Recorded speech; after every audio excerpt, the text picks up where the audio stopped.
Bro, action. imagine seeing some shit like that. Just look at this view. This shit looks scary as hell, bro.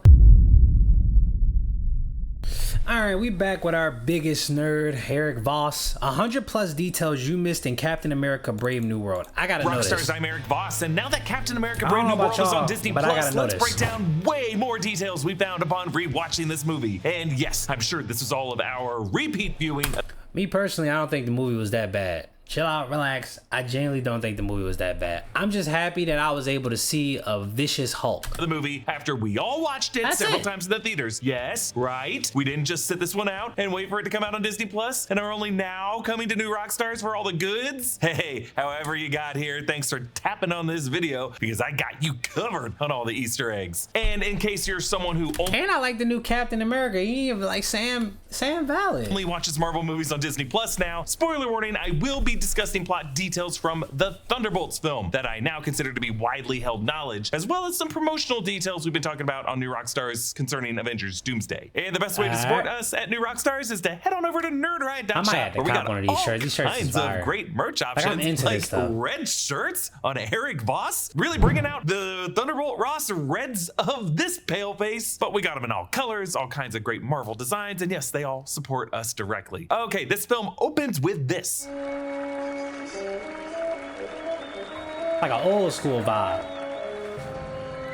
Black and white, Marvel Studios presents. There's no flashing comic book images or moments from past MCU films inlaid on the letters like there normally is. Instead, we just hear mischievous political intrigue music from composer Laura Cartman. This is all part of the tone that director Julius Ona wants to set as the template for this movie. The director said he drew inspiration from political conspiracy thrillers like 1973's Day of the Jackal, 1967's Les Samurai, and 1967's Point Blank, as well as Harrison Ford starring Tom Clancy movies like 1994's Clear and Present Danger, to try to capture the paranoia of pulling the thread of a political conspiracy thriller within a corrupted government and military organization. And opening the film with this, with titles designed to teleport the viewer away from the escapist Marvel fantasy back to something closer to the real world, much like 2014's Captain America the Winter Soldier did. And as I pointed out before, I think the Jackal film, both the original one and the remake, and the other remake, was probably the inspiration for one of those two brainwashed American pilots having the call sign of Jackal. We see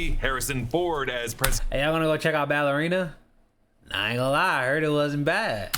Elect Thaddeus Ross on the night of his electoral victory. Harrison Ford was cast as Thaddeus Ross after William Hurt passed away. We see Ross's campaign slogan, "Together, period," on the screen in front of him. You know what I do like? I like how what I did like about the movie is the fact that Thaddeus was like, the whole movie he was holding his anger in. Like he was holding it in the whole time. You're trying to figure out like, when is he gonna crack? When is he gonna crack? When is he gonna crack? I like that. It was like and cool concept. Its mirror version reflected behind him, kind of boxing the president-elect in, ironically reflecting his failure to truly lead America as a partner to Captain America. The campaign slogan of "Together," punctuated this way with a period, was probably orchestrated by Samuel Stearns, the leader who guided every step of Ross's political career to get him to this point. And just "Together," punctuated with this awkward period at the end, also feels like the end of a sentence rather than the opening invite of a conversation. It recalls both Jeb Bush's failed "Jeb" and Hillary Clinton's failed "Stronger Together." Ross asks the staffer, "Heard anything from Betty, from my daughter?"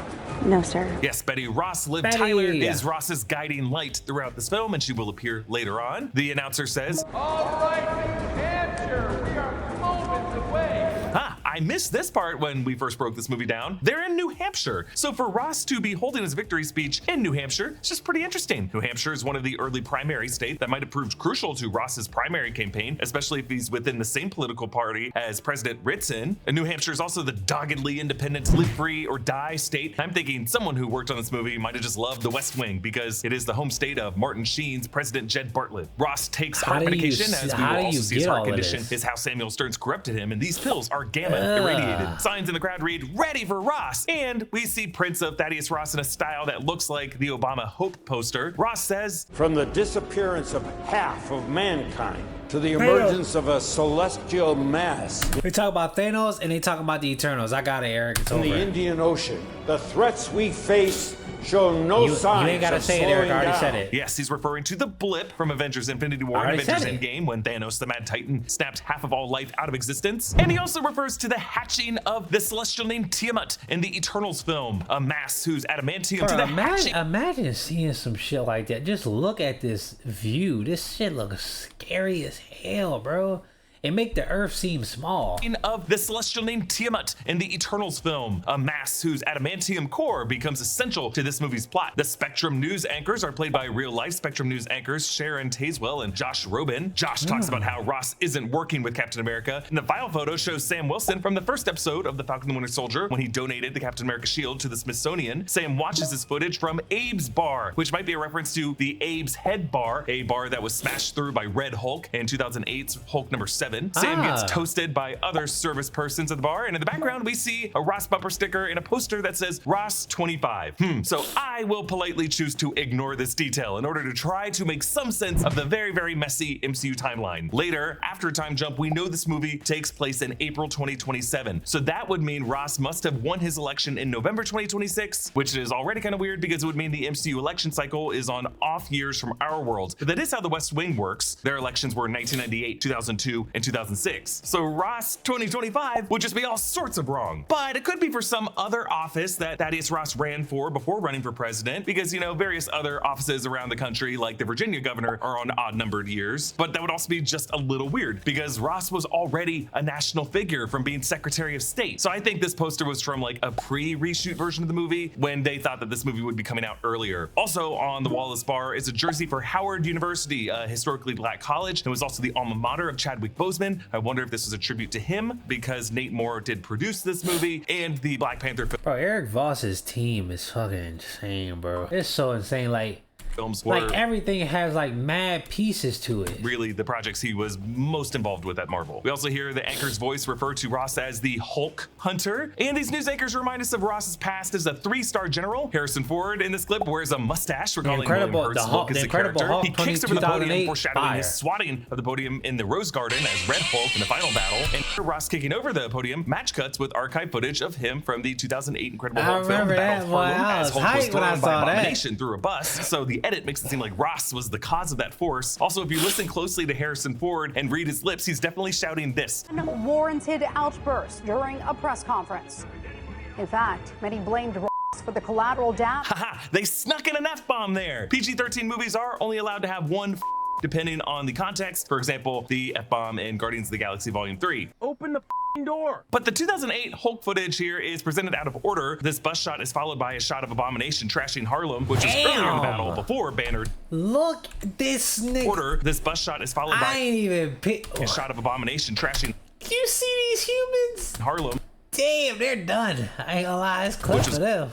Earlier in the battle before Banner dove down into it, but I assume it's just being presented as general B-roll. This footage is also being shown in the basement lab of Camp Echo 1 base as Samuel Stearns tests out the screeching sound effects and flashing lights of his mind control technology. Camp Echo 1 is a reference to a base in 2017's Champions No. 10, an Albuquerque containment facility for Bruce Banner, designed as a peaceful neighborhood retrofitted by Amadeus Cho. And now we see this movie's title over a grid of lights that are meant to be Stearns' mind control lights. These titles were designed by Perception, and artist Doug Appleton shared the different phases of these titles through the closing credits and how they tell the story of the film. From mind control to disruption, the red square represents Captain America disrupting the leader's plan,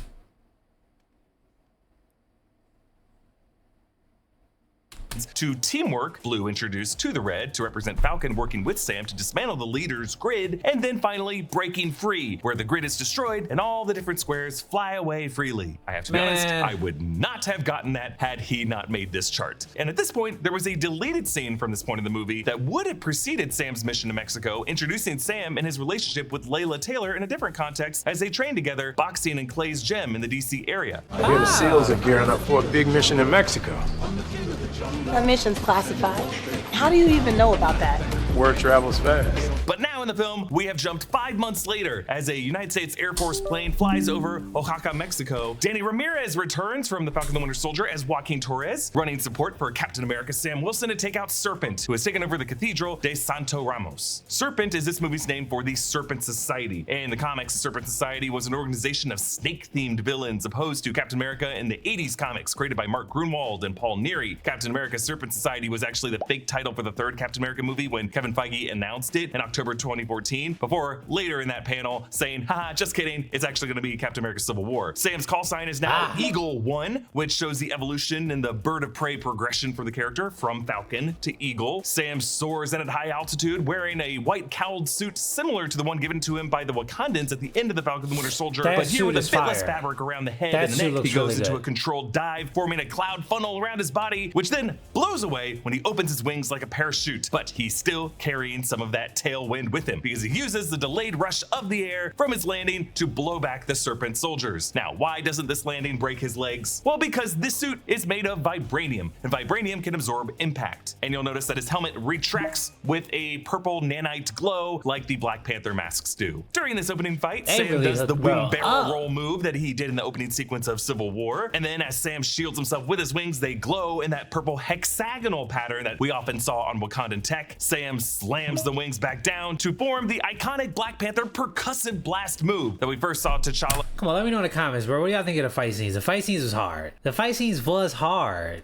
use against the Border Tribe in the final battle of that 2018 movie. Sam's drone, Red Wing, returns from the past films and scans the building for hostages. This pulls up the file for Seth Volker, aka Sidewinder, played in this movie by Giancarlo Esposito. We see Sidewinder's Serpent Society patch showing a skull and a snake snaking through it. The canister that Sam is under orders to recover, containing adamantium, is labeled 815 degrees Celsius. This is a deep cut detail. According to the 2008 official handbook of the Marvel Universe, A to Z, adamantium is a man-made substance created by mixing chemical resins, and those liquid resins need to be kept at 1500 degrees Fahrenheit, which when translated to Celsius gets you 815 degrees Celsius. Now, this book, I believe, might also be the same written source of where we got 199999 as the numerical designation of the MCU that everyone quoted Kevin Feige for, even though he never actually said it. So I'm just assuming this is on a bookshelf somewhere at Marvel Studios. Sam finds Sidewinder in the church. This church's floor and stained glass might look familiar because this is the same Westview Abbey mausoleum and chapel. Yo, I was about to say that. I was about to say that. Oh, I was about to say this church. In the Atlanta area where Loki Season 1 shot a scene that takes place in 1549 France. Icelandic actor Johan Hakker Johansson plays Serpent Society member Copperhead and fights Sam, saying, Captain America I dreamt of killing was bigger than you. I'm happy to disappoint. Just a reminder that Steve Rogers and John Walker took the Super Soldier Serum, but Sam Wilson did not. Sam stomp kickflips the shield up to his arm, the move Steve Rogers does while beating up the Hydra guys in the elevator in Captain America Winter Soldier. SEAL Team 2 arrives, led by Commander Dennis Dunphy, who in the comics is D-Man or Demolition Man, who, yes, kind of looks like Wolverine, but that's just a coincidence. He is an ally of Captain America in 1987's Captain America 328. He's known for superhuman strength and sadly a heart condition, so which is how he looked like Dunphy Wolverine with a D sign. Now, various rumors and leaked photos implied that this opening action scene, which was reshot, originally took place at the Cancun airport in Mexico instead of at this church, this monastery. This would have been when the Serpent Society was led by Seth Rollins as King Cobra and Rosa Salazar as Diamondback. Rollins' character was removed and rewritten to be King Cobra, and Rosa Salazar. She was Alita? Yo, Alita Battle Age. Yo, that movie was fire. Yo, just a little quick. Yo, bro, I lost my virginity to that movie. That ass. I lost my virginity to that movie. That shit crazy. This movie will always have a special place in my heart. As Diamond. I had to rewatch it though, cause bro, I was trying to get some yams. I didn't understand what was going on. Back. Rollins' character was removed and rewritten to be Giancarlo Esposito's version of the character as Sidewinder. Rollins has said in interviews that he has no hard feelings, and it was implied that his character might have just been removed because the writing of the character wasn't really matching up with the performance ability of the actor. There are also some rumors that the Serpent Society would have had 5 members, each with cybernetic enhancements that mirrored their comic counterparts. To quote this rumor, we would have had Diamondback, Rosa Salazar, who would have been able to shoot projectiles from her fingers. Rattler was part of the team, who had sonic booms, which came from his legs that rattled. Constrictor had charged coils that went up his arms. Asp had light up fire fists. And then King Cobra, Seth Rollins, who would have had fangs coming out of his mouth that could spit out acid. Then we move on to President Thaddeus Ross laying flowers at the grave of his late wife, Karen. Karen Ross was introduced in 2011's Hulk number 41, who had died of cancer when Betty Ross was 12 years old. Her middle name here of Lee could have been added to honor the late Stan Lee. The epitaph quote is from Walt Whitman. Keep your face to the sunshine and the shadows will always fall behind you. This comes back at the end of the movie and Ross's fight with Sam when he faces the setting sun and turns back into his human form. Ross has cut a branch from a cherry blossom tree. In an interview, Julius Onah said that the cherry blossom symbolized the film's central theme of empathy. The symbolism is rooted in the cherry blossom's history, as the Japanese government originally sent to the United States their cherry blossoms as a sign of friendship in 1912. Zosha Roquemore plays Layla Taylor. In the comics, she was a throwback romantic interest to the Falcon, Sam Wilson, introduced in Captain America number 139 in 1971, who after breaking up with Sam. I might have to genuinely buy some comics and just get to reading. I might just have to, bro. I'm actually works as a reporter, comics look like they look fun. They look fun. Another grave behind Ross reads Lample, which could be a nod to graphic designer Ellen Lample, who has worked on several Marvel titles. Joaquin asks Sam, "That means that you're finally gonna introduce me to Ant-Man?" "Nope."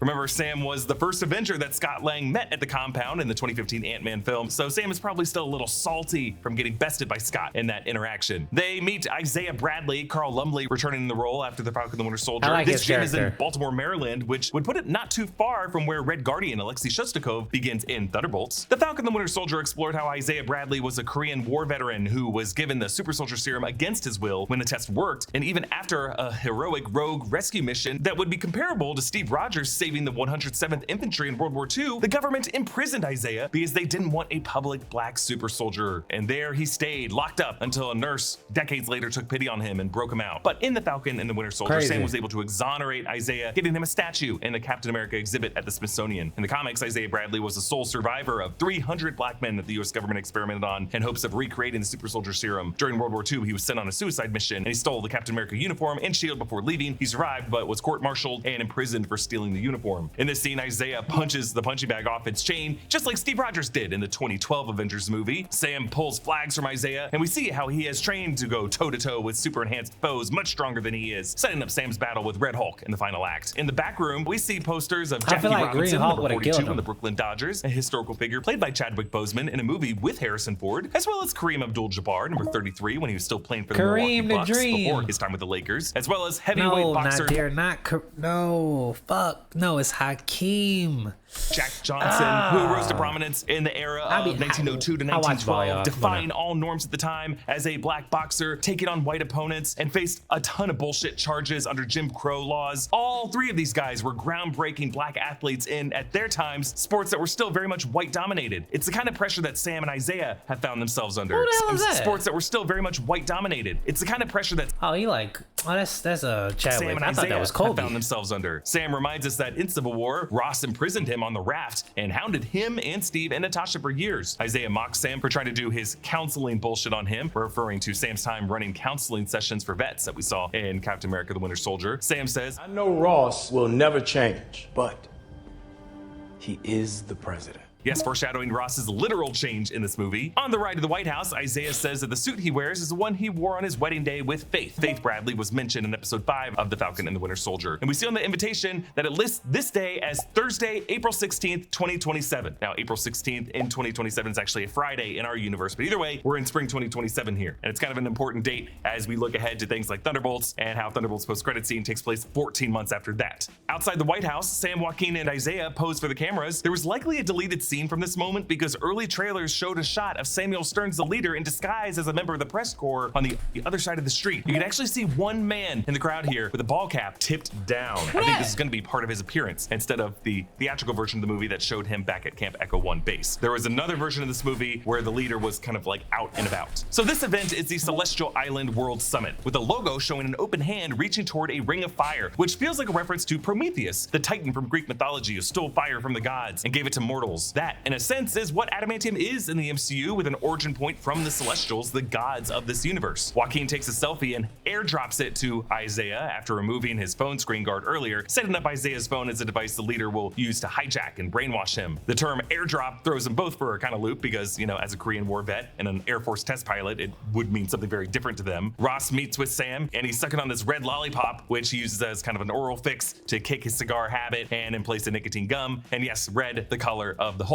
he will become. And a white shirt. He says, Lose the mustache or lose the election. it's fun to think of this as part of the political advice that the leader gave him as he algorithmically gamed out voter preferences. Like we saw Val do a similar thing to test out different hairstyles and grooming styles for Sentry and Thunderbolts. Ross asks Sam to rebuild the Avengers, and Sam says that when Ross passed the Sokovia Accords, he tore the Avengers apart, referring to Ross's legislation in Civil War, though technically as of She-Hulk episode 8, the Sokovia Accords have been repealed in the MCU. After Ross poses for a picture with Sam and the Japanese Prime Minister, there was another deleted scene. A lot of people didn't even watch like the TV shows too. So like TV shows be having pivotal story modes. Events, like it's like damn, like you did low key have to watch the show. From this part that was released with the DVD extras, with Ross apologizing to Isaiah for what the government did to him. My friend, I want you to know that what happened to you, I consider to be a stain on our country's history. It was before your time. Yes, it was. But that doesn't mean I can't try and get it fixed. I've got to go do my dog and pony show. Stick around. I'd like to get to know you better. Ross goes into his slideshow presentation about the Celestial Mass, showing an image of Tiamat, the Celestial, in the Indian Ocean. We see the 4 countries who moved in and what they're hoping to get from it. France, excavation, geological stuff, and operations. France has revolutionized the Geological Survey Department. USA, tech development, defense, and medical. New refined material, adamantium, top secret. It's weird that they basically bully. That's basically bully Kanye's put the words album. top secret here, even though they're Kanye's showing it to whatever. all kinds Bully. of people in the East Room here. Japan, storage, mining, research, and tech. Japan's leading robotic and defense applications. And India, mining, agriculture, and bioengineering. Formidable engineering bases and research labs. A couple just interesting details here. France included on the list? Between this and Black Panther Wakanda Forever, it's like Nate Moore is in all these rooms saying like, France is definitely one of the big imperialist powers in the 21st century, as opposed to like the 18th and 19th centuries. Also, it's interesting how India is getting like agriculture benefits from Tiamat. And as we saw in the Eternals film, agriculture was one of the earliest contributions of the celestial employed Eternals to early civilizations. Ross talks about the discovery of the Millennium found inside Tiamat's marbleized corpse and lists adamantium's application to technology, medicine, and defense. And in the medicine category, we see a scan of the human body, the brain, and the spinal cord, which seems like a reference to adamantium's most famous application, Wolverine's adamantium skeleton. Ross says this metal is more indestructible. I knew the name sounded familiar, adamantium, and I couldn't figure out where I heard the name from. I heard it from Wolverine. I couldn't figure it out. Vibranium and not controlled by a small isolationist country, which is some strong words against Wakanda. Ross names this mineral ore adamantium, making this the first official mention of adamantium in the MCU. Adamantium was first mentioned in Marvel Comics in the Avengers number 66 in 1969 as the shell of Ultron, and its name comes from the word adamant, meaning firm and resolute, unyielding. In addition to being the substance of Wolverine's metal claws, technically Captain America's shield in the comics is made out of proto-adamantium, not vibranium. The 3D globe graphics show that Celestial Island is actually in the western Indian Ocean, which is new information. It's between Sri Lanka and Madagascar, making it closer to Wakanda than I thought, which could just be an important detail in Avengers Doomsday. Ross begins to discuss distribution of adamantium, and the world map has lines that arc from Celestial Island to other countries, and the first area an arc hits might be Bahrain, which is where Avengers Doomsday is currently shooting scenes with the Wakandans and the Talo Kunil. Then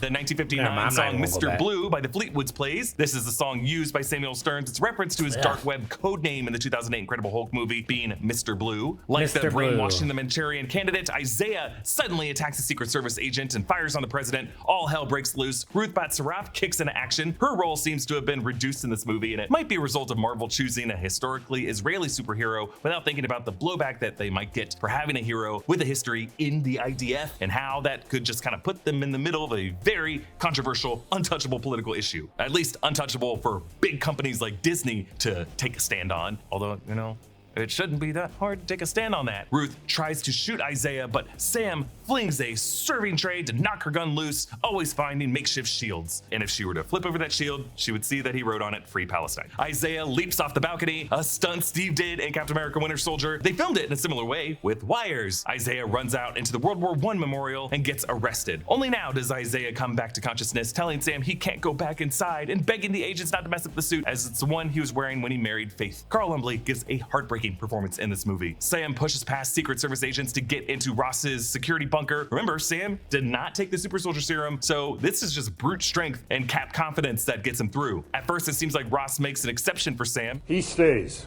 But then Ross says the same for Ruth. She stays. And Sam realizes what Ross really means by together, period. Ross says, You're not Steve Rogers. This He's is a politics. bitch, bro. So you better wise You're up, not son. Steve. just Who that. are you talking to? Let me chill out. That's The all. final word of That's Son real. is loaded with hostility crazy. that Ross may or may not be aware of, Son is but that crazy. is what Sam reacts to on his way out. Son. Who you call it, son? Sam. Ross sneaks one of his heart pills, the gamma irradiated ones that Stearns gave him, and in this shot, his hair looks particularly frazzled. Later, we'll see more of the Red Hulk VFX design, and they clearly built on the Mark Ruffalo Hulk template from past MCU movies, all of which had hair tightly buzzed on the sides, so I think that's why Harrison Ford was given this haircut for the movie. We do hear news reporters say, The Justice Department has signaled a death penalty case will be pursued against Isaiah Bradley. death penalty? That's excessive. In the real world, federal law states that an assassin must successfully kill a president. To face the death penalty, attempted murder of a president is punishable by life imprisonment. Sam calls Joaquin and recalls a friend who is activated by trigger words, obviously referring to Bucky Barnes, who shows up later in this movie. From Ruth's files, we learn the names of the two other service people who attacked the president, Army Colonel Hunter Barcroft and Secret Service Agent Max Ventura. On their paperwork, you can see that Barcroft has a Master's of Science in Strategic and Logistical Tactics, as well as a Master's in Business and Organizational Security Management, 2 masters from Harvard. Also, Hunter Barcroft is the name of an Atlanta-based production coordinator who has worked on Marvel titles, including this film. Good job, Hunter. You got your name in there. Ventura, meanwhile, received a medal in 2019, meaning he survived the blip and helped the president during visits to the Democratic People's Republic of South Korea, I'm assuming. We also see a bit at the end of his paperwork about him taking leadership in something demonstrating the inclusion of racial minorities. So I think Stearns might have chosen this guy as part of a narrative that would make him look sympathetic to Isaiah Bradley's plight and establish a motive for an assassin. A Sidewinder ambushes Sam on the drive in a sequence that seemed to be inspired by the Nick Fury road ambush in Captain America Winter Soldier. Stunt coordinator James Young choreographed both sequences. One cool move that Sam does that's kind of hard to spot initially, he disarms Seth by grabbing the gun and it grips the trigger guard to make a kind of arm bracer that he then uses to deflect Seth's flung dagger, but the last of these daggers goes into Sam's chest because, as Isaiah said, it's the last hit that counts. In close-up, we see the blue eye contacts Giancarlo Esposito was given for this role. I see. He teases that his buyer is a man who operates in behavioral statistics. He mentioned there was a 77% chance you'd try to talk me down.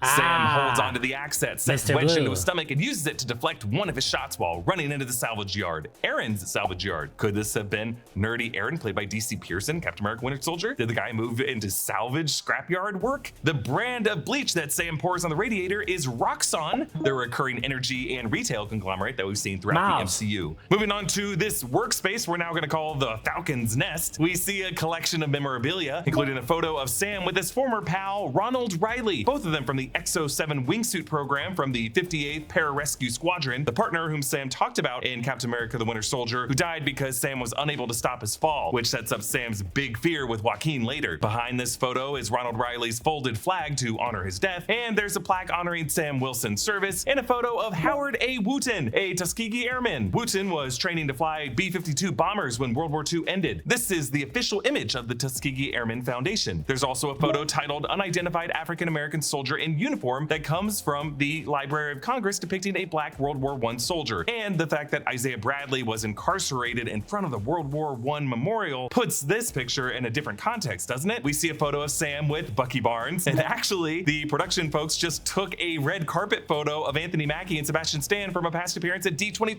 2019 That's and hilarious. photoshopped the Capitol Dome in the background. That's we wouldn't funny. notice, but we did. We also see a commendation from the GRC, that's the Global Repatriation Council, the international organization from the Falcon the Winter Soldier that Sam saved from the Flag Smashers. We see a photo of Sam's sister Sarah from the Falcon the Winter Soldier and the family boat in Louisiana from that show. And there's this letter from a kid. Dear Captain America, you're so cool. I wish I was as strong and brave as you. You are definitely my favorite Avenger. Thank you for keeping us safe. Signed, Evie. P.S. You are very patriotic. It's like he has to put this up there to remind himself that the kids of America know he's patriotic, despite what the haters will say. We also see a photo of Sam and Joaquin, with Joaquin doing the Falcon symbol with his hands. There's a Department of Veterans Award for mentorship. We see another kid's drawing of themselves with Sam in his suit from the end of the Falcon the Winter Soldier with "I like you, Captain America" written above it. And then at Joaquin's workstation, we see a Miami Heat jacket draped on his chair. Earlier, he wore a University of Miami shirt, making him the only actual fan of any Miami sports team. Yeah, I'm calling you out, people of the 305. You don't actually love your teams. You just do it in this kind of performative way with your stupid, sexy bodies on Instagram. Yeah, obviously, this is a dumpy Jacksonville boy talking here. Portals! He talking about the shorties that claim they Miami There's a Heat lot fans? of hype among nerds right now for Superman. But Man, you know, please. great and great because Formula Z, you can just pour it. If you're a dog that Sundays. Widow. The advisor, Ruth Batsarev. She was born in Israel and trained in the Red Room.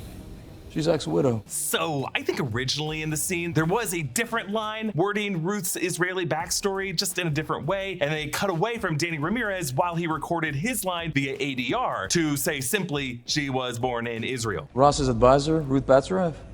She was born in Israel and trained in the Red Room. And also, I think they were going to add some more exposition about this character being a mutant, as she is in the comics. Actress Shira Haas is 5'2", and she seems so small in this movie. But I think that was also part of the original idea for the character in this movie. A fighter who seems unassuming, but possesses some hidden abilities. I suppose we're now meant to imagine her alongside Natasha and Yelena in the Red Room, with Ruth pushing some other girls out into those snowy woods to get shot by that random dude. When Joaquin pulls up to the coordinates for Camp Echo 1, those latitude and longitude numbers actually do put you in West Virginia, specifically on an unnamed road right next to an airfield. So I love how the designers really did find a sus looking spot to put this base at. On Air Force One, President Ross works out on a Peloton. Peloton showed up as a sponsor on Alexi's new Avengers tracksuit and Thunderbolts. And assuming Samuel Stearns has hacked all of President Ross's technology, I like to imagine that he had this Peloton instructor say things to President Ross to get him particularly worked up. It's just worth pointing out that it's right after this workout that Samuel Stearns waits to kill the guard in Camp Echo 1, Warden Cooper, and then talking to Ross over the phone to threaten him. Joaquin plays on his Motorola flip phone, a burner so that they can't be tracked as easily, an old arcade game. This is called Planetoid, and it's a 1982 clone of the 1980 game Defender, which the teenage version of Groot played at the beginning of Infinity War. Camp Echo 1 is beneath a giant radio astronomy satellite used as a facade, but this also could explain how Stearns could have remote satellite uplink capabilities and access to various telecommunications, and maybe even spot anomalies in space. Things like, oh, I don't know, the arrival of a Fantastic Four ship, if he was still there at the time. But also, if our man has predicted the multiverse colliding in Avengers Doomsday, maybe he's seen all these space set anomalies, like Dar-Ben opening up a rift to the X-Men dimension. Now, this whole section of sneaking into an underground, like Dar-Ben opening. When the fuck was this?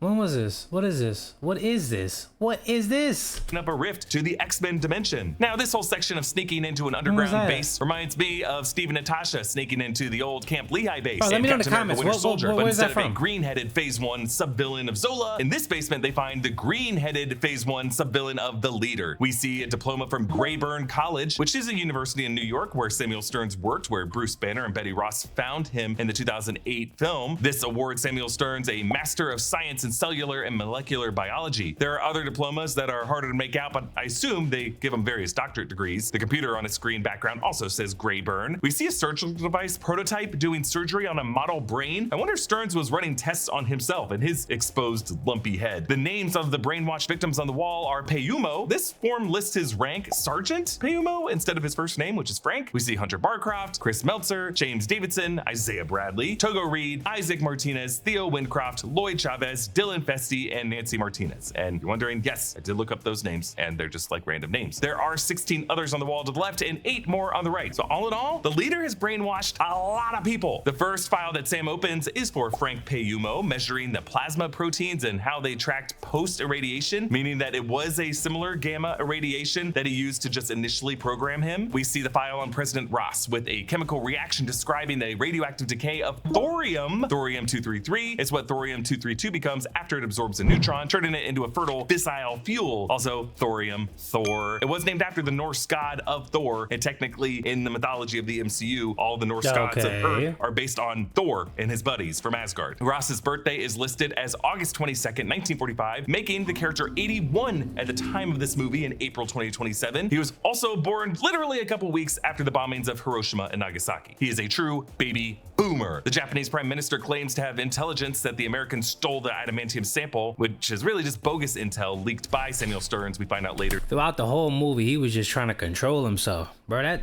you can take a lot of this movie like and apply it to life.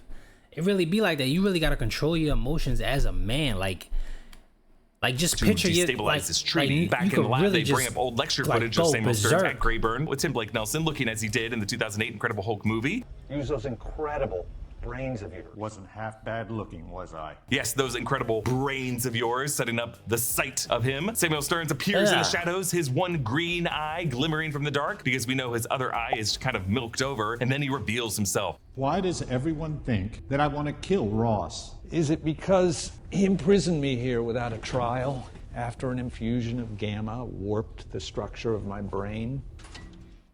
I love how Stearns choreographs the lighting shifts in this room to put some Elphaba green light on himself, showing a bulging brain lobed head, suggesting his gamma-enhanced brain bursts through his skull, like a cordyceps fungus clicker in The Last of Us. In the comics, the leader has a smoother green head, and his eyes don't glow green like this, but some depictions do make his head look ridged and bumpy, so it seems like they kind of doubled down on those. In the comics, the leader leads the Intelligentsia, a villainous group that includes MODOK and Egghead, and manipulated Thaddeus Ross to become Red Hulk. But in the MCU, the Intelligentsia was just the name of a sexist website and a group of bros who targeted She-Hulk. Now, after this movie came out, we saw other concept art for the leader, created by Marvel artist Ryan Meinderding, that would have looked more comic accurate. We've also seen the makeup and prosthetics of what Tim Blake Nelson looked like in the earlier shoots for this movie, before all the reshoots. The final version of the leader, I suppose, is meant to be more monstrous and focus on the visual of his brain to emphasize his freaky intelligence. But looking at these previous versions, I don't know if any version of the leader would have worked in this movie, because keeping him in this film at all makes the fourth Captain America movie, in my opinion, more of a sequel to the 2008 Incredible Hulk film than to any.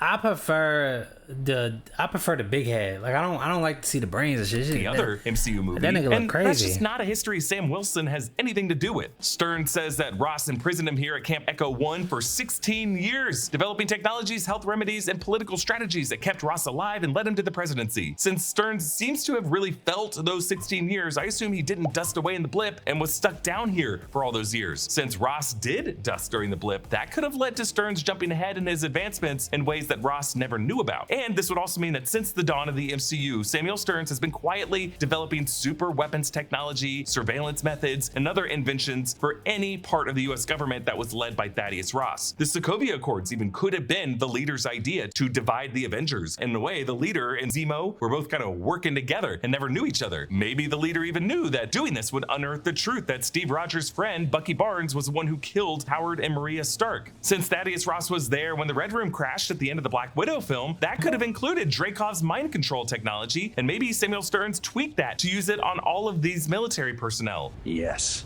And that nigga was behind the scenes the whole time like Thanos. You haven't figured out how. We also should ask, was Stearns aware of Hydra? Did Hydra know about him? I don't even know if this movie realized how much they were establishing by saying that this guy was down here tinkering for 16 years. Stearns hit Sam with a blast of sonic energy, the same technology that Thaddeus Ross's forces used to repel the Hulk in the 2008 film. Stearns sticks some brainwashed soldiers on Sam and Joaquin, whom they're able to take down with the assistance of Ruth. It's clear watching this how much the color palette was on the filmmakers' minds, with lots of clashing red and blue lights. The FBI SWAT team that Ross sent comes to recover them and also gets hit with the Mr. Blue needle drop, so the three of them have to escape them. Ross's advisors meanwhile tell him the Japanese are advancing on Celestial Island, and in anger he pounds the coffee table, cracking it, and he orders the US carrier Group 5 to beat the Japanese to Celestial Island. Sam and the others drive to the SEAL team base at Norfolk, Virginia. Sam gives Commander Dunphy the President Ross pills to check. Now, according to rumors around this movie, they did have a scene where they got Amadeus Cho to check the these pills at Stark Industries. Actually, you could find leaked set photos of crew people who worked on this movie at a Stark Industries set that would have appeared in this film. So we know part of those rumors were at least true. Actually, the actor rumored to play Amadeus Cho, a character who becomes the Hulk in the comics, was Logan Kim, who is only 18 years old. Sam chats with Seth Volker here. Volker said that it was his own unit that found Samuel Stearns in the wreckage of the Battle of Harlem with a gamma-enhanced mind, and that Ross even this is why I gotta watch stuff like this, because I don't even be knowing. Brain, and that it was.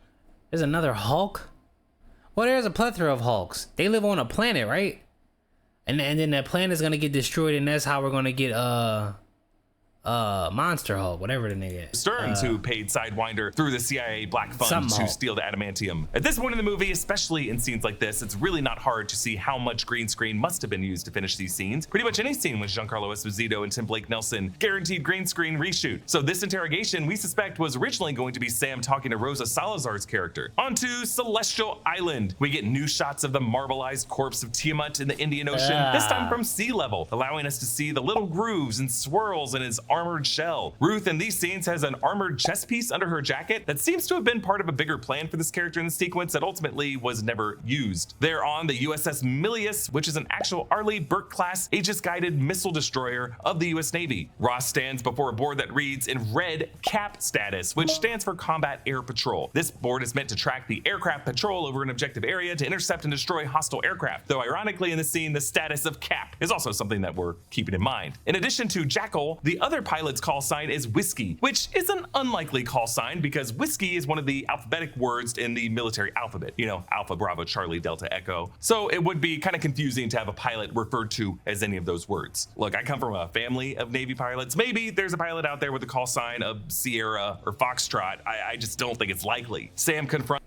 Echo 1, and Ross said that he was dying from a failing heart, and Stearns kept him alive with the pills, and that he wanted to stay alive to prove to his daughter Betty that he was a changed man who could still be a papa who took her to see the cherry blossoms. But the brainwashed F-18 pilots attack the Japanese fleet, sparking a dogfight. Sam and Joaquin take off to de-escalate. While this aerial sequence recalls the imagery of Iron Man flight scenes, I appreciate that we never cut to an internal HUD for Sam or Joaquin, just an internal red-tinted goggle vision and then a close-up of their eyes, because an internal heads-up display would feel too much like Iron Man. Instead, the sequence has more in common with the aerial imagery of Danny Ramirez's other film, Top Gun Maverick. But unfortunately, the gorgeous hazy backdrop of Tiamat rarely serves as more than a backdrop in this battle. In a recent episode of the Marvel Sneak Peek, John and I discussed what types of sequences in movies specifically tend to get people to come back for second and third times to see movies in theaters. And we singled out this example of a sequence that, while very good, because they never fly inside of or even through this very cool set piece of a giant celestial, the sequence never really gets to that next level. Julius Onus said that they drafted scenes that would have gone inside of Tiamat's corpse, but to show whatever cool adamantium stalactites might be in those mines, but Marvel Studios executives told them to stay on the outside of Tiamat, which I find interesting. The missiles that the Japanese fire at the American warships seem to be using blue Stark repulsor technology.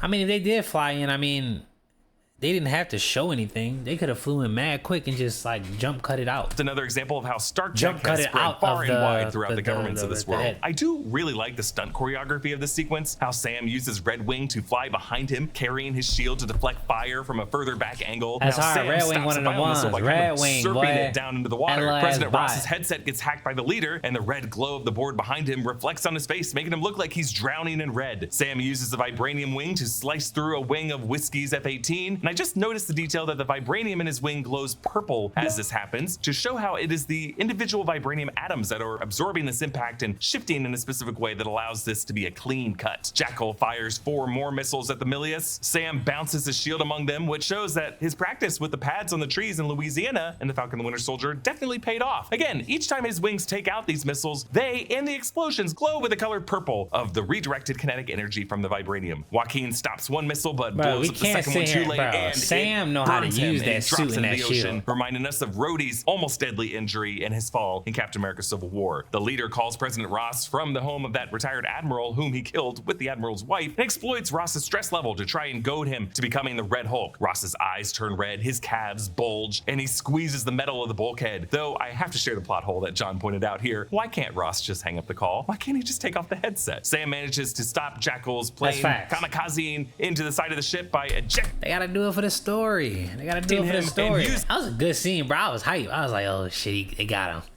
Nah, this nigga dead about to turn. Oh, it's over. His cable to pull the stick up and crash the F-18 in the water beyond the ship. When Japan sees that the US pilots were clearly out of control, both sides back off. As Sam flies over the scene, his helmet vibranium nanites retract in a way that his red visor goes back first, and then the rest of the helmet goes back, which I guess establishes that there's some setting where the visor can kind of sunroof back, but the breathing mask stays on. I don't know. I do think we might be done with nanotech helmets, Marvel Studios. We've just done a lot of them. And I'm pretty sure this shot of Ruth telling Sam that rescue recovered Joaquin was definitely green screen. Like they had to come up with something for Ruth to do in this sequence, I suppose. Joaquin recovers at Walter Reed Hospital. Now, in this press gaggle, according to a trailer shot, the leader was supposed to appear going through them wearing an Uncle Sam hat. Not sure why they included the shot in a late trailer when at that point it definitely would have already had to have been removed from the final cut. Sam is greeted by future Congressman James Buchanan Barnes. Bucky appears on his left, which I normally wouldn't say is definitely an Easter egg. Two people standing together is always gonna have someone on someone's left, but the camera did line them up in this particular profile shot for Bucky to suddenly appear on Sam's left side. So I think it was intentional. The two are close in this scene. It's great seeing them back together after everything they went through in the Falcon and the Winter Soldier, but in the months after this, Congressman Bucky Barnes will get involved with the Thunderbolts and will end up on the New Avengers. That, according to that movie's post-credit scene, ends up in a conflict between Sam and Bucky in particular. My theory is that Sam wanted them to turn over Bob Reynolds' Sentry, a super soldier who was way too powerful, but Bucky would never do to another misunderstood super soldier what half of the Avengers wanted to do to him in Civil War. Sam said the doctors had to restart Joaquin's heart. Whoa. He almost died. Like Aubrey Plaza was like halfway in the room and was like, damn. I wonder if Joaquin. No, I forgot. I still gotta watch that. Agatha. Saw the all afterlife. along? The way Jeremy Renner keeps saying he did after his accident. I'm serious. The quotes are crazy. He's like, I wanted to be dead. I was mad that I came back to life. Sam asks Bucky about Steve Rogers. How many alien invasions did he stop again? 2. I'm assuming those 2 were the Chitauri in the Battle of New York and Thanos' forces in Infinity War and Endgame, but also Sam and Bucky both helped stop that second one as much as Steve did. Sam wishes he took the serum and says that Steve made a mistake giving him the shield, but Bucky says that taking the serum wouldn't help him protect everyone he cares about. Steve gave people something to believe in, but you give him something to aspire to. Did your speechwriters help you with that? They did, yeah, the ending a little bit. Did you like it? It was good. Solid B+. Emotional. Very. I felt it. But just enough. I love this. He also does a kind of politician hand gesture that looks like something he did while playing Donald Trump in The Apprentice. Dunphy takes a call. Dunphy, you check out my report? All right, what am I looking at? Those pills you gave me are loaded with gamma radiation, engineered to be absorbed into the blood.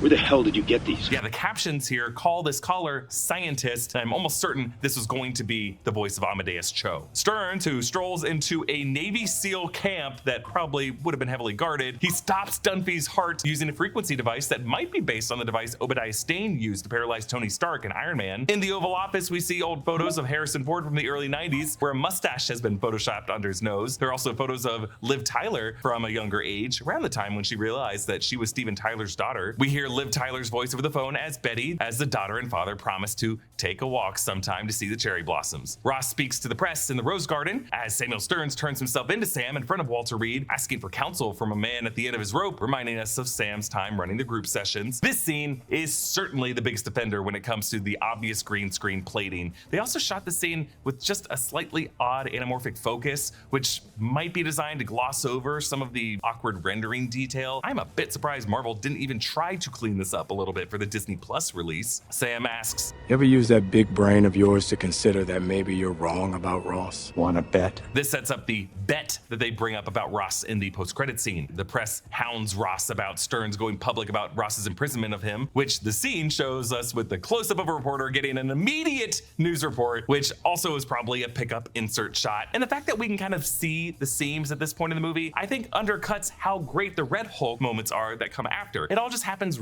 really fast. Pre-recorded audio from Stearns plays over the speakers, and the Secret Service tries to pull the president away. Why? I don't know. For all they know, he's just getting a little angry. Is it the Secret Service's job to pull away an angry president going on a rant? For our past several presidents, our Secret Service hasn't gotten in the way when our presidents kind of go off the rails during a press conference. That's a job of, like, I don't know, chief of staff, press secretary, but it's too late. Ross is too mad, and it happens. Damn, boy. Oh. I love how disgusting they made Ross Red Hulking out to be. On his hand, his pinky finger bends sideways, his back shreds out the back of his suit, and we see the lumps of his vertebrae and purple veins through his skin. His clothes all sizzle and burn, spewing smoke. His fingers burn the carpet on the stage. This is a key detail about Red Hulk from the comics. While his skin is not invulnerable like Bruce Banner Hulk's skin is, it does radiate heat, causing his thrown objects to become explosive projectiles. The design of Red Hulk is pretty impressive. They used a lot of the same visual assets from the 2012 redesign of the Hulk when Mark Ruffalo took over the character, and all the ways it improves over the years through the Smart Hulk design for Endgame that we also saw in She-Hulk. But they also included some striations on his pectoral muscles. They gave him a layer of chest hair because we've seen Harrison Ford with the shirt off in movies, and we know there's a bit of a carpet under there. And when he roars, it seems like they even kept a bit of Harrison Ford's crooked lower teeth and Red Hulk's jawline. Marvel fans have expected Thaddeus Ross to transform into Red Hulk ever since the 2008 Incredible Hulk post-credit scene, or rather like the end tag scene that showed Ross drunk in a bar, which was actually based on the World War Hulk's storyline comic issue that revealed Red Hulk's identity by flashing back to Ross drunk in a bar looking a lot like this. So since this has been 17 years in the making, they had a lot to live up to, and overall I do think they nailed the execution of Red Hulk, at least in the scenes that he's in, and at least in the first half of the battle. And of course the texturing and the close-ups looks a lot better. His eyes, his nostrils, his cheeks, his mouth, his jawline, a hint of a 5 o'clock shadow. And some of the wide shots, they clearly put a bit less effort into the detail, but that's probably okay. Sam intervenes. Upon the first punch, the glowing purple vibranium tech on Sam's left shield begins to glitch. Uh-oh. Sam sticks Red Hulk with some blades, demonstrating that Red Hulk, unlike Green Hulk, can be cut and impaled. It's in this moment when Sam back pockets a move that will eventually bring him down when they're on the street. Red Hulk thunderclaps, the beloved Hulk range attack that Hulk did in the 2008 film, but Joss Whedon thought it was goofy. The 2008 thunderclap was... Didn't get to see it in Avengers 2012 or in Age of Ultron, and also didn't get to see it in Ragnarok, but it did come back in She-Hulk, and I appreciated that. Only now did I catch the full impact of the thunderclap. In addition to blowing back Sam and the chairs, it takes down the entire section of the White House behind Sam. Julius Ona said in an interview that there was originally a part where Red Hulk was going to use a gun like he does in the comics. They ultimately had to cut this because he felt it didn't feel right for the movie. The fight spills up onto the roof of the White House. They use the American flagpole as a bat and then as a spear, taking down a helicopter. Red Hulk then throws one helicopter into the other helicopter, and he roars from the roof like he's freaking adult Simba on Pride Rock, claiming this turf. There's a particularly well-rendered close-up of these fucking, bro, I feel like this would be a real thing though. Simba on Pride. Like people, if we see an alien or something like that or something crazy, people would just be around it thinking you mad far, but you don't know what this nigga capable of. You not that far. You're not even that far. Claiming this turf. I can see that nigga. He mad clear. I'm not far enough. There's a particularly well-rendered close-up of Red Hulk right here as he pulls out the daggers and turns back to look up at Sam. I mean, this looks 100% photorealistic to me, and I appreciate how after the opening foray into the battle, they peppered his face and his traps now with ash. Red Hulk jumps after Sam, scraping the Washington Monument. We'll see this damage get repaired during the Thunderbolts film if you look closely at a shot. Sam leads Red Hulk to Haynes Point, the southern tip of the East Potomac Park between the Potomac and the Washington Channel. Actually, in this park is a sculpture called The Awakening that kind of looks like the emergence of Tiamat, I think. Sam's plan was to use the cherry blossoms of this park to try to remind Ross of his trips with Betty. There is kind of a jump scare though when Red Hulk chases him through the grove. Sam covers our view of the approaching Red Hulk with a shield, and then wah! Red Hulk is right there. That and then was crazy. Wham! He hits him into the street. This leads to a showdown on the road, where here some of the green screen that jump scare was crazy. Sam covers our view of the approaching Red Hulk with a shield, and then wah! Red Hulk is right there. And then wham! He hits him into the street. This leads to a showdown on the road, where here some of the green screen plating and at least a soundstage set really start to be more evident. Sam uses his 2 drones as he charges, flips over Red Hulk, uses his wings to cut his back, and then has the drones laser the cut. But Red Hulk uses that lamppost to bat one of the drones and swing it at Sam, sending him bouncing off the cars. Red Hulk ignites one of these cars and tosses it, and Sam leaps over again, slicing it, looking cool. But Hulk ignites one of these cars and tosses it, and Sam leaps so his body heat must be crazy. over again, slicing it, looking cool, but doesn't get to enjoy this hero trick shot for too long because now Red Hulk is ready for him. He batters the vibranium dome Sam forms with his wings, weakening them, and when Sam tries to fly away, yikes, Red Hulk grabs the wing. Sam tries to ricochet the shield, but Red Hulk's ready for that one too, wedging it in the pavement so that Sam wouldn't be able to pry it out now. It is scary to see Red Hulk learning throughout this battle. Red Hulk rips off Sam's jetpack and tries to crush Sam's head under the helmet. Just Red Hulk's hands being that close to Sam's head is a kind of scale difference difference that really makes us nervous that we're about to see a skull get crushed in. I remember feeling a similar dread when Thanos grabbed Tony Stark by the head in Infinity War. Sam kicks the dagger that's still wedged in Red Hulk's stomach, and now with one wing left, the vibranium glow going haywire from what must be an imbalanced generator, Sam uses the sharp point to stab Red Hulk through the midsection. This overloads the vibranium kinetic energy, causing a percussive blast to blow them all back. But Red Hulk rises from under a car, leading us to this final speech that I gotta say looks really green screened. Anthony Mackie is definitely on a green screen for these shots. He gives a speech trying to appeal to Ross's goodness as a father. And I'm sorry to point out the green screen so much, but these are like critical moments that the movie needed to get right and needed to feel like it was a moment between two characters. How could you tell it was a green screen? Shoot this in a realistic looking setting really just undercut a critical moment for themselves. The first few cherry Why does it look like blossom petals burn when they land on Ross's chest, but as he calms, when he holds his hand out, one lands on his palm and it does not burn. And I love this detail. In a way, it's kind of like Natasha's son's getting real low hand move on Hulk. Now, there were rumors that Ross was initially going to die in this battle, and that adamantium would have played a role in it. Apparently, adamantium was going to have the ability to leach gamma radiation, and Sam would have used it throughout the fight to drain Ross of his power. This would have led to the explosion at the end of the fight, combining with his heart problems, killing him. But adamantium having the ability to leach gamma radiation after Marvel has shown us a Hulk fighting another universe's Wolverine and Deadpool and Wolverine, I feel like there's some interesting theories we can get out of that. Isaiah Bradley gets released from prison.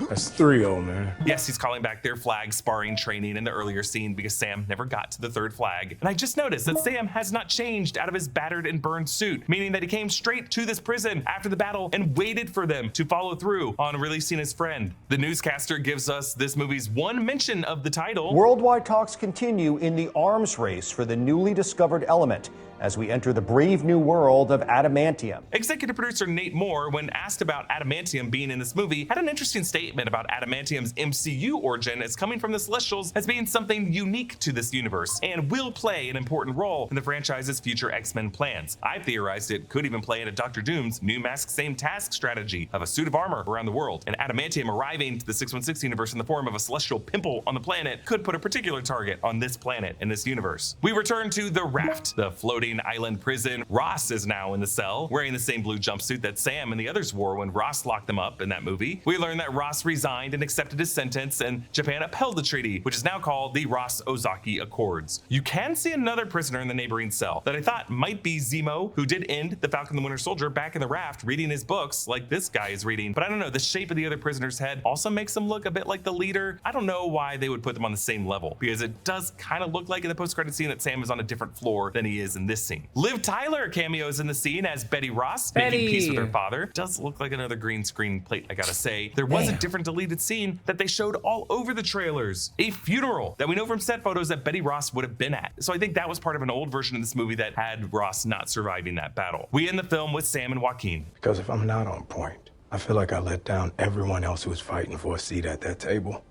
That's pressure, man. It weighs on you. Sam taking his job that seriously might explain why he doesn't take any excuses for Bucky and the New Avengers and goes as far as filing a copyright infringement lawsuit. Sam tells Joaquin how to do the aerial kick move that Joaquin asked about earlier in the movie. Joaquin and Sam joke. I'm just saying, maybe you have like the Wakandans on speed dial and could get me a hookup. You're gonna ask the Wakandans for a hookup. Yeah. Based on set photos for Avengers Doomsday in Bahrain, Sam and Joaquin will kick it with the Wakandans. In the post-credit scene, Sam visits the leader on the raft. I've seen it in the probabilities. Do you think this is the only world? We'll see what happens when you have to protect this place from the others. Like Doctor Strange foreseeing the 14,605 possible futures, the leader has run the numbers to the inevitable incursions and the multiversal collision in Avengers Doomsday. Big thanks to Yeah, Multiverse of Madness was fire. They're so crazy how we got that trailer after what movie? I don't even remember what movie we got it after. We got it after a movie. Was it Endgame? Nah, it wasn't. No, was it Spider-Man? Fuck, I don't even remember. Chen and Gina Ippolito for helping me research all these new details in Captain America Brave New World. I think it was Spider-Man No Way Home. And a special thanks to one of our YouTube members, Jeremy Dunham, who supports us at the executive producer level. Follow me at EAVOS. Subscribe to all channels in the New Rockstars Network for breakdowns and news coverage of everything you love. Thanks for watching, and I'll see you next time. Bye.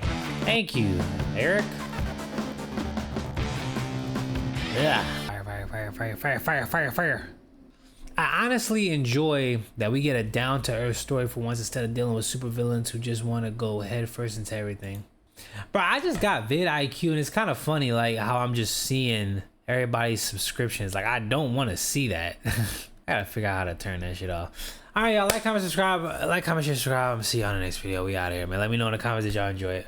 You actually finished my video. I don't know if you watched a lot or a little, but I appreciate you. I'm gonna see you on the next video. I'm out!